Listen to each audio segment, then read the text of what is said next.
timetable in 3 copies. 1 copy for your agenda, for your bedroom, for your locker, okay?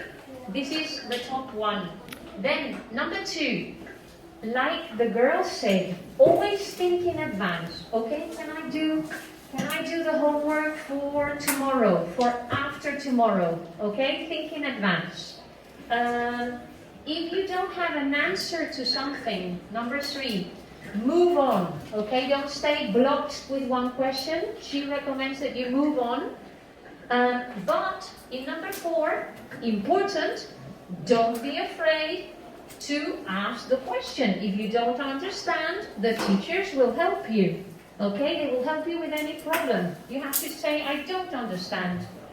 And she says, number 5, like the girls, it's important, okay, to make friends. You have to accept them, they will accept you, and they can help you with any problem, okay? So teachers are there to help, your friends are there. And do not stress and enjoy is the recommendation that Tara gives you. Okay?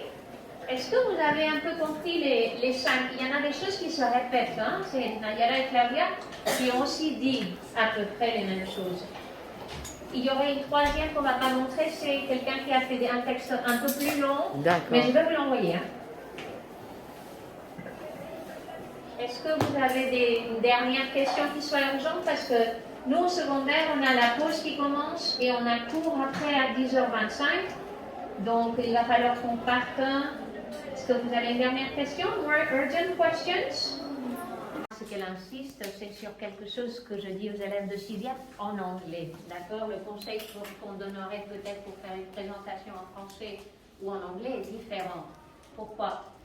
Quand on fait des présentations d'anglais, on essaye de combiner des images, ce qui est très bien ici, d'accord, le choix des images, avec un texte très simple qui puisse être compris par tout le monde de la classe. D'accord? Donc, c'est une très bonne présentation, elle est très détaillée. Donc ça, c'est très bien fait. Bravo pour ce grand travail. D'accord? Je suis sûre que tu as passé beaucoup de temps à le faire. Si je devais donner un conseil à un élève de 6e qui présenterait ça, d'accord, c'est essayer à certains passages de choisir des mots qui soient plus adaptés à la classe pour que tout le monde le puisse comprendre, d'accord? C'est-à-dire que cette présentation, quelqu'un qui a un très bon niveau d'anglais, c'est très très bien, il n'y aura pas de problème. Il y en a peut-être dans la classe qui auraient du mal. Donc quand on fait une présentation en anglais et pas en français, on essaye de viser un niveau, on va dire, moyen pour qu'il y ait plus de public dans la classe qui ait tout compris. Donc mon conseil ici serait simplifier un peu chaque long paragraphe d'information, voire même mettre souvent une image, une phrase, une image, une phrase. Plus la présentation elle est pas pleine de textes, avec des gros textes, tu vas voir que le public, il va faire plus attention à ce que tu dis. On se rend compte que si on met quelque chose de très très long, et ben parfois le public déconnecte.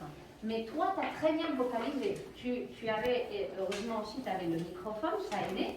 Mais ce qui est très bien, c'est que tu as articulé parfaitement la prononciation. Donc, pour les points de prononciation, tu les aurais tous gagnés. Donc, bravo du côté prononciation. Si moi je donne des conseils, c'est des conseils au niveau de comment organiser l'information. Mais pour le reste, c'est très très bien. Bravo. Maintenant, si c'était en français, Nayara, si la présentation n'était pas en anglais, par exemple en histoire, vous en avez fait ou en français des présentations? Non. Non, en histoire géo? Non. Il n'y a pas eu de présentation? Quelle est la matière, à part l'anglais, où vous auriez dû faire une présentation en classe? Je crois qu'aucune, non. On n'a rien fait à part Non, l'anglais. c'est juste en anglais. C'est juste en anglais.